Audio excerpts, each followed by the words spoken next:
Hello, everyone. I'm Marcus Kimbrew. Today on Staying in My Lane, we talk football, mainly the NFL. Got a couple of 3-3 teams in a battle for first place in the NFC East as the Eagles take on the Cowboys in Arlington, Texas. I discuss why the Cowboys should win.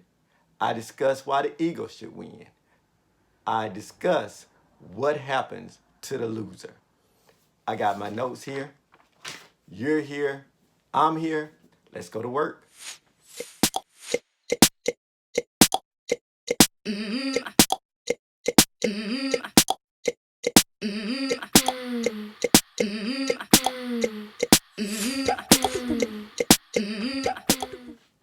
Okay, everyone, before I get into NFL talk, I want to give a little TV news first. NBC has canceled Sunnyside. I didn't see that lasting too long. Thought it would be longer than 3 weeks, but I guess, decisions have to be made. Now, on to NFL. All right, we're talking Eagles, we're talking Cowboys. As most of you know, I am a Dallas Cowboys fan. I will try to be as unbiased as possible because we're dealing with facts here and not just, what I want to happen. As my best friend tells me all the time when we talking football and we talking my team, he tells me take my heart out of the equation. So that's what I'm going to do here today is take my heart out of the equation. Okay, so we got 3-3 Eagles. We got the 3-3 Cowboys. Okay, on paper,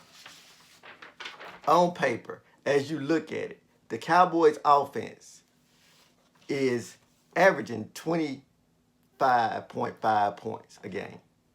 However, you look at the Eagles offense, it's averaging 26.8. As points allowed, the Cowboys are averaging 19. The Eagles are averaging 24.8 points a game.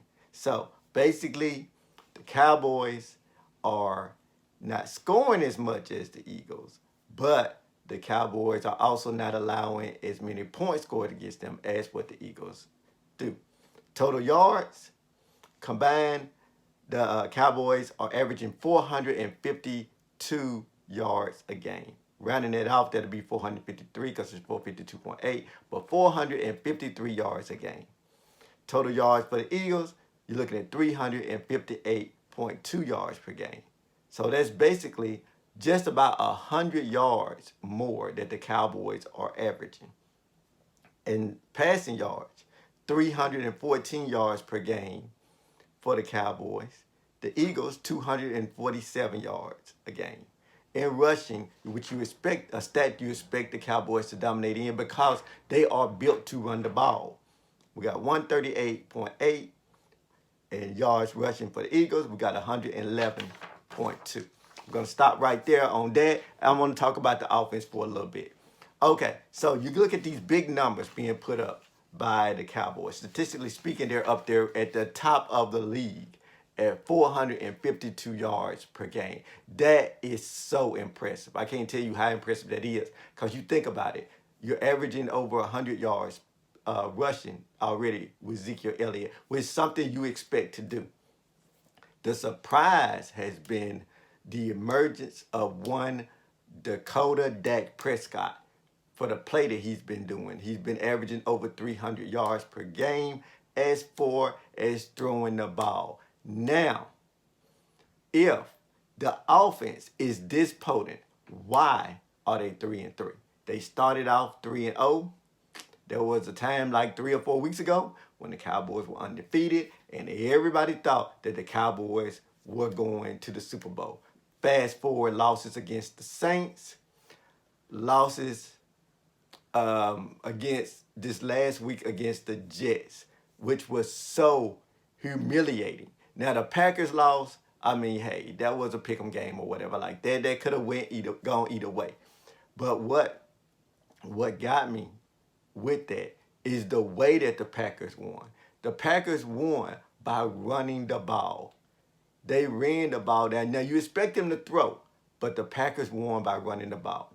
So now you're in this position with the Cowboys where you've lost 3 straight games and a bad loss against the Jets, a loss that it looked like the team was so uninspired throughout that whole game. There was a scene where the players are coming off the field and Jason Garrett is trying to like congratulate them. Hey, it's gonna be all right or whatever. No one acknowledges existence. Okay, so if you can't get anything out of your leadership, then maybe it's time to move on. But then again, Cowboy fans have been saying that for years now.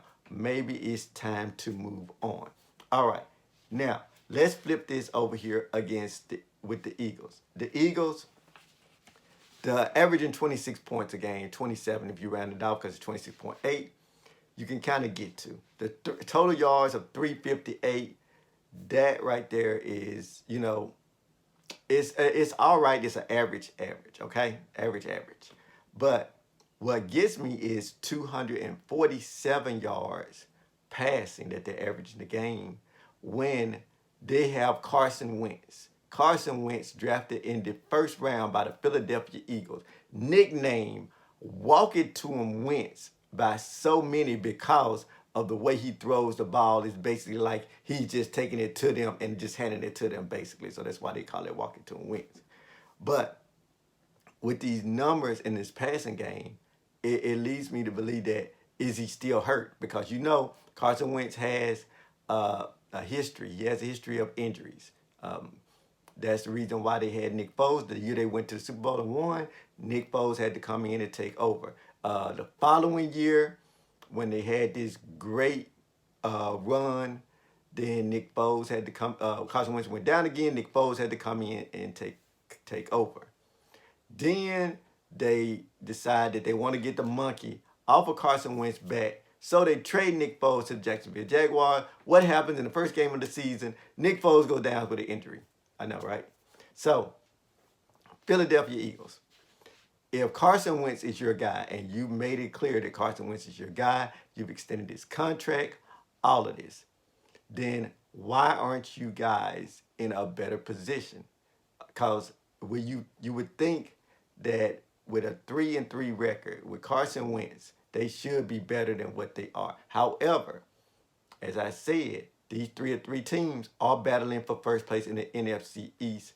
Therefore, the NFC East is not all that great at this point in time. The Giants, they got Daniel Jones, and he showed a little flash in his first 2 games that he started after they benched Eli Manning. So they're doing better. But, now it seems like reality is setting in, and they're going back to being the New York Giants.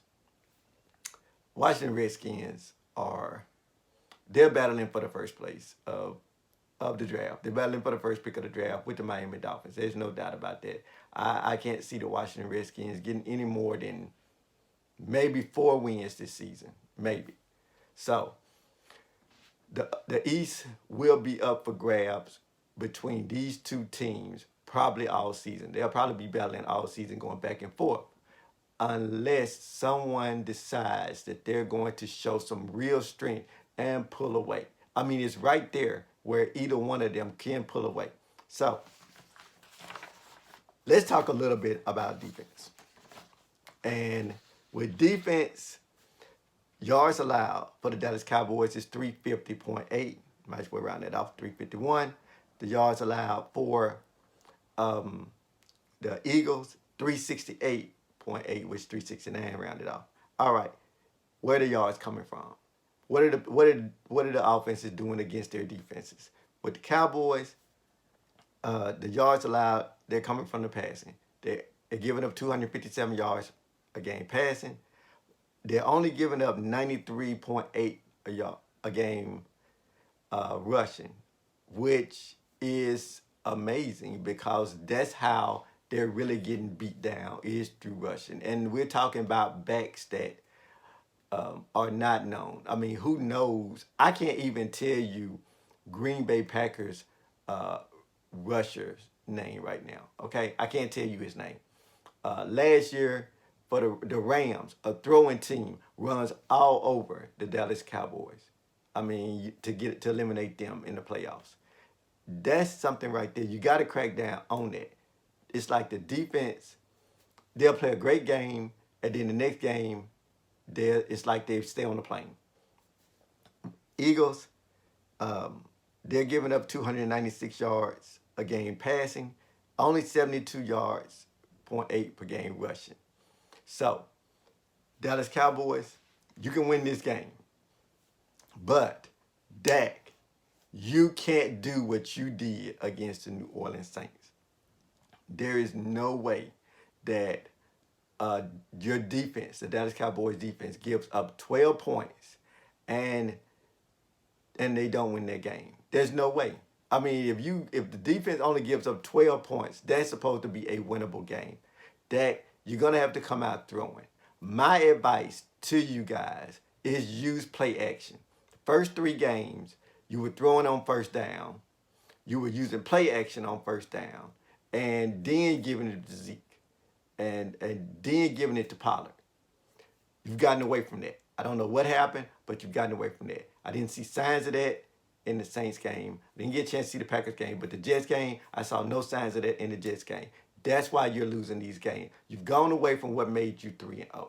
You trusted the ball in Dak's hand and said, hey, Dak, take us. All right? But then, now you're taking it out. He works better passing on first down through play action. Okay?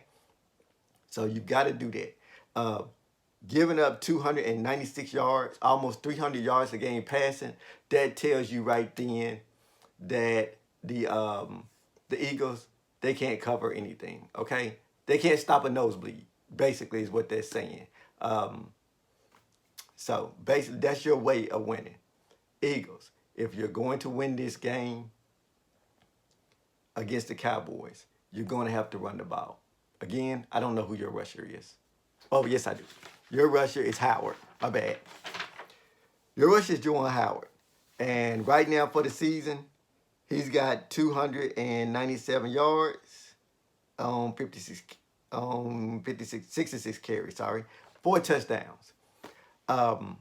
Honestly, and just calling a spade, he can double that in this game. You hand the ball to him, I expect him to get at least 160, 170 yards rushing. Fantasy guys, if you start Juwan Howard, I don't think you will be disappointed. Fantasy guys, if you start Dak Prescott, you should not be disappointed. This is what I'm reading on paper. But as all of you know, games are not played on paper. They're played inside TV sets, okay? So that's the whole issue that we got here. Now, let's say the Eagles lose. We're going to say the Eagles lose, all right? Following that, they got the Buffalo Bills. Buffalo Bills have a great defense. Don't let the name Buffalo Bills fool you. They have a good defense. But still should be a game they should be able to win. Then after that, they got Chicago. I don't know if Trubisky comes back, but even if he comes back, it's still the Chicago Bears, okay? They got a bye week after that. Then they got New England Patriots, which, you know, a lot of them probably pencil that in as a loss, you know. After that, you got the Seattle Seahawks. Russell Wilson is playing like an MVP. So it's not easy there. Miami Dolphins, which you can say is an extra bye week. We go from there to the New York Giants. Washington Redskins, probably another bye week for them. And then December 22nd, week 16, you meet up with the Dallas Cowboys again. Depending on how things go throughout this season, like I said, this could be the ultimate battle for first place. Also could be a battle of seeing who goes into the playoffs. I'll discuss the rest of the NFL at a later date and time, but that's what you got right there coming up for the Eagles. For the Cowboys, should they lose this game, they followed it up with, they got their bye week. Then they come after that with the Giants. That should be a win. Hopefully, during that bye week, they can get some kind of inspiration, some kind of motivation. Honestly, I can't see them winning this game. I've seen nothing during the week to where it's told me that they're any more motivated than what they were last week. They played against the Jets as uninspired as I've ever seen anyone play. I mean, it was embarrassing. It was embarrassing to the point where I text my friend and I said, look, I don't care what the final score is, the Cowboys lost this game. So even if they came back and won, they lost that game the way they played. And they deserve to lose that game. When you play like that, you deserve to lose. Okay, so following that, you got Minnesota Vikings. You got third cousins coming in. So you got you got third cousins coming in to AT&T. So that should be a win. Then you got the Detroit Lions, which they're playing better than what you might think they are. Okay, this last Monday night against Green Bay, I'm not one to say that the officials can cost someone the game because I always feel like you have 4 quarters to do what you need to do to take the game away from the officials. You have 4 quarters. That's like that game last season, the playoff game last season with the Saints and this pass interference thing. You were at home. You were up 13 points. You got Drew Brees. You got Peyton. You should have won that game. I mean, don't give me this pass interference thing. You should have took care of business during those other quarters. Me being a Cowboys fan, the Dez Bryant thing that happened a few years ago, I think it was 2014, the catch thing. I'll be the first one to tell you I didn't think it was a catch. The ball looked like, nose of the ball looked like it hit the ground. So that's incomplete. All right? I'll be the first one to tell you that. So moving on, after that, you've got the New England Patriots. I've got some friends who are New England Patriots fans, and they're sitting back waiting on November 24th. That's when we play the New England Patriots, November 24th. And it's in New England. I'm expected to get cheated during that game. I just am. I'm expecting if we lose, it's going to be a lot of text messages coming to my phone. I'll probably be blocking a lot of people that day. All right, so after that, you got the Buffalo Bills. Like I said, the Buffalo Bills are playing better. You got the Chicago Bears, which I'm really not concerned about. You got the Rams after that, December 15th, and which is that's gonna be a payback game. And then, like I said, Philadelphia Eagles December 22nd. We go to Cowboys, sorry. Cowboys go to Philadelphia. Like I said, that could be first place on the line. That could be playoff lives on the line during that game. Okay, so all I'm saying is this. Cowboys have to be more motivated. Doug Peterson, Philadelphia Eagles coach, he motivates. He's pretty much guaranteed to win this Sunday. If they win this Sunday, then the hearts of the Dallas Cowboys will definitely be broken. Their soul would definitely be crushed. But here's why Cowboy fans shouldn't worry. I know all of you have already hit the panic button, have already said I'm done with football. But before you say that,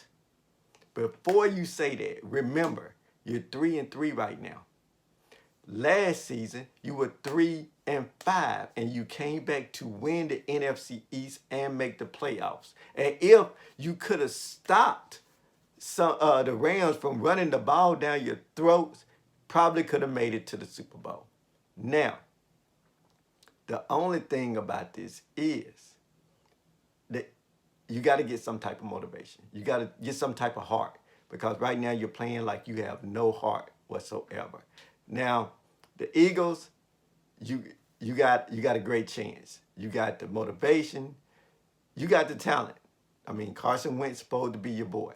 So you need to come on and do what you need to do. All right? So, it's Sunday night. I will be watching. Definitely can't miss Carrie Underwood coming on to sing the little theme at the Sunday Night Football thing or whatever. So, make sure that you like, comment, subscribe. Please hit the subscribe button. I need subscribers. Don't forget, I get to 100 subscribers, I give away a free copy of my book, Deranged. That's right, written by me. Be autographed and everything sent to you. All right? So, I got a final word. I'm going to take a little pause, and then I got a final word coming back.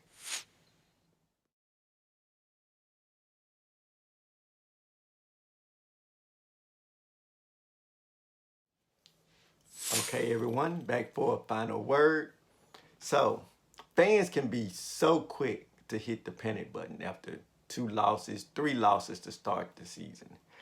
They immediately start talking about this is the end, season is over with, my team is garbage. They start putting on the paper bags, all of that stuff.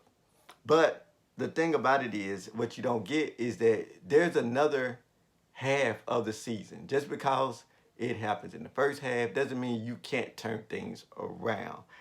Unless, of course, you're the Miami Dolphins, Washington Redskins, or probably even the Atlanta Falcons. If that's the case, then, or Cincinnati Bengals. If that's the case, then you know your season is pretty much over with.